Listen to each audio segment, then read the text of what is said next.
अब मसीह को मनुष्य जाति को पाप के भय से छुड़ाने के लिए स्वयं मनुष्य का देह धारण करना पड़ा। और इतना ही नहीं, उसने मनुष्य जाति के उस स्वभाव में अपनी हिस्सेदारी भी की।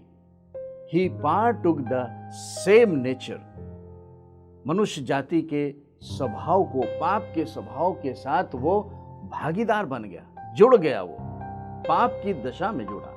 और यीशु मसीह इस बड़े काम को क्रूस के द्वारा इसलिए कर रहा है क्योंकि मृत्यु ही वो मार्ग था जिसके की द्वारा उस स्थान में पहुंच होती थी जहां पर उस शैतान के पास, जिसे इस मृत्यु के ऊपर अधिकार मिला था, वहां पर कोई जा सके। यीशु मसीह के आने से पहले हर एक मनुष्य की आत्मा और प्राण जो एक साथ जुड़े रहते हैं, जब वो शरीर को छोड़ते हैं तो उस स्थान पे जाते हैं जहां पर वो शैतान है, उस अधलोक में, उस सियोल में।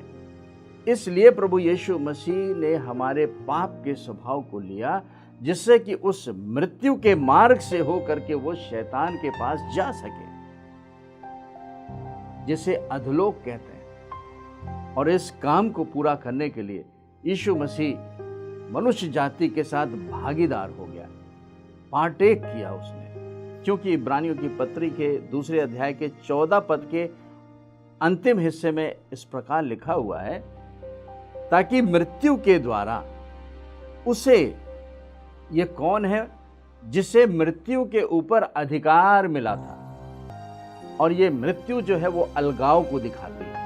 और इस स्थान पर बहुत सफाई से परमेश्वर का वचन इस बात की पुष्टि कर रहा है कि प्रभु यीशु मसीह ने उस क्रूस की मृत्यु के द्वारा उस आत्मिक मृत्यु को, जिसके की द्वारा शैतान मनुष्य को परमेश्वर से अलग किए हुए था, उस मृत्यु के प्रभाव को यीशु मसीह ने खत्म कर दिया।